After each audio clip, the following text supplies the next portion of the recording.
Driveclub viewers. Well, we saw the press conference tonight, the Sony press conference being held at Paris Games Week, and the announcement that Driveclub bikes here, as you can see, was to be added to Driveclub. I've downloaded the update now, and you can see here the new menu screens for the bike, single events, the tour, challenges, race there, sprint.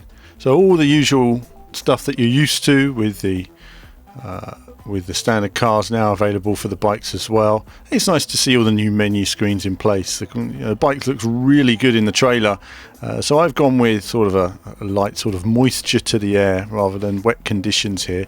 I'm going to be testing out the different handling, but you can see here some of the new bikes. Obviously they're all locked away at the moment. If I have time, I'll endeavour to go through and unlock some of them again.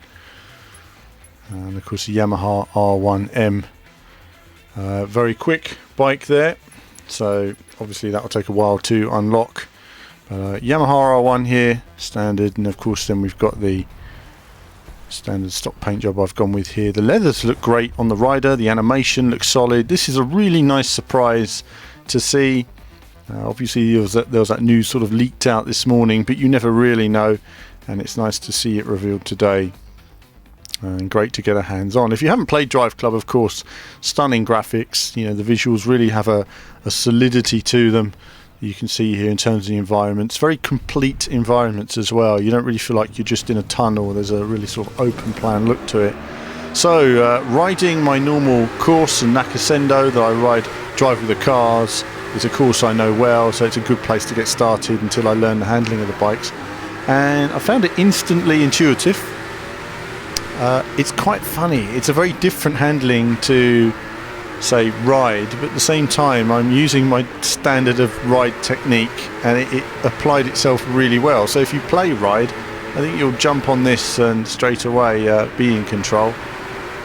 But there's still a lot for me to learn in terms of braking for the corners and getting the correct line. So this is by no means a great run, but I think this was my second run on the circuit. Ran it once just to see what the course was like, and then ran it again once I'd understood some of the lines and where to brake. Like here I could go quicker than I went through there.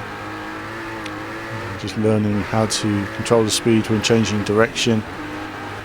Again here, how best to get the bike in on these hairpins, gently on the power, then full throttle. I've gone back to automatic gears with a controller on this, just because it was easier for me in quickly learning. Oh, and that little bump there just threw me off, but it doesn't matter. There's a very arcade style handling, but very intuitive and lots of fun. And I was playing this and realising this has added loads to Driveclub. You know, you've got all these tracks, you've got these bikes, they've got a completely different fun game of their own. I think online this is going to be really cool, and it's easier to pick up and play. I think the thing with so many recent bike games is, and ride as well, is that you really need to put in a lot of time to settle the bike down and understand how to control it in the corners. With this, it's much more arcade-like, much more in there. I suppose I'm thinking of Project Gotham Racing 4 when I'm riding these bikes. And I suppose the whole game has a sort of PGR feel about it. It just doesn't have a city circuit, which is something that would be nice to see added to it. Going a bit wide there on the dirt, using all the track here. Again, just feathering the throttle on the way through there, trying to balance it a bit. Keep the bike a bit more steady as it slides about a little bit. Sliding about a bit more than you have to believe here. And of course, then you're braking a similar time to the cars, braking a bit, and braking a bit more, getting the bike in. Much I would like. I'm not maximising the line there, but wow, you could go loads quicker than this when you're understanding the line and how flat out you can go. I'm going to see if there's any difference in terms of wet and dry weather conditions. There's that shake of the camera. Driveclub is always good at conveying a sense of speed with this sort of shaky camera look. And then you can see the environment as well much more. I'm noticing it more now because normally I'm in the car when I do this driving, but of course when you're hovering behind the bike, and with bike games I'm just more comfortable looking at the movement of the bike than I am. I don't always feel the bike when you're on it, but the on-bike views are really cool as well, and we'll look at those on the replay in just a moment. Replay this run, so loads more time to find going through this section. The bike starts to slide out here, it's coming out from under me. And again, just use some traditional riding gaming techniques there. And again, just on the limit of speed here, applying the power, powering through that final corner, and that's it for this run. So we'll take a look at the replay in just a moment, but it's going to take me some time to improve those lap times. You can improve a lot on that though. I mean, I'll make lap times much quicker. Well, I say lap times, circuit times much quicker once I've learned the approach to the handling. And of course the levels there, I've still got a long way to go to rank up because I've only just downloaded the new bike mode. So looking at the replay now, I've not cut any of this, I've just left it unedited, just talk through it all now. So now we see the replay cameras. Replay cameras are, it's nice to have replays. The replays themselves are actually quite disappointing. The standard trackside cameras, they're distant cameras, they don't zoom in, there's nothing dynamic about them, and they don't show off the game very well.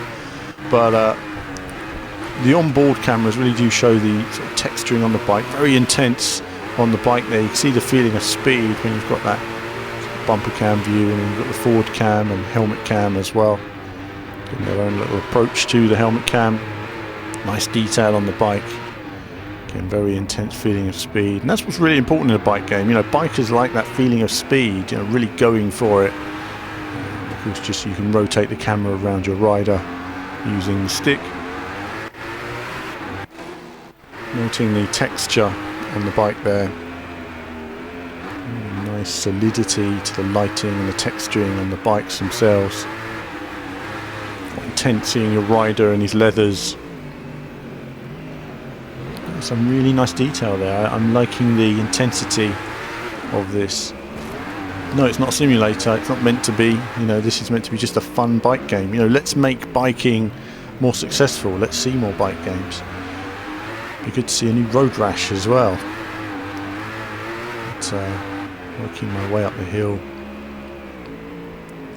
It's nice to see. I just thought it was pretty cool looking back at the rider.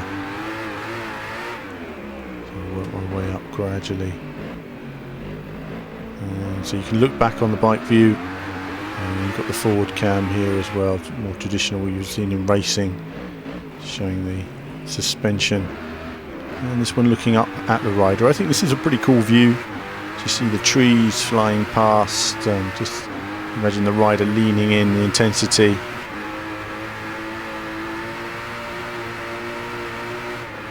Again, it's pretty cool. People are going to talk about the audio. I'm going to come back on the audio when I've played it a bit more. I mean, first impressions were that the audio is nice enough. I don't know how it compares to the real bikes yet. I've got to do a bit of listening to them all. But all the bikes do have a very different audio note, and I can't say that I necessarily found the audio terrible. I think when we listen to a lot of bike games have been a bit of a mixed bag, haven't they? So I think the audio in Driveclub has a good grunt to it. Might not always be realistic, but it has a really nice grunty sound to it, and I like that. So, you know, I think in this as well they've captured a nice sort of angry bike sound as we look at these other views. Storming over the bridge. The intensity of speed through there. Great. And then these replay cameras that are very lacking. This is an area that really needs some work. You know, these trackside cameras are, well, they're rubbish really. I mean, they show a nice view, but they don't really get the action in there, and I think that's something that they need to work on. But as ever, the Driveclub crew really are doing a solid job at putting it all together, and it's great to see it come piece by piece, despite that tough start they had from the community as well. You know, a lot of the community wanted this game out of business, and they've kept their heads down, they've worked on it bit by bit, and shown, you know, resilience that's come through in making this game better and better. And as we finish this bike stage, there'll be more biking action to come from myself and from Kevin as well, and there'll be more from me as we go across the line very soon.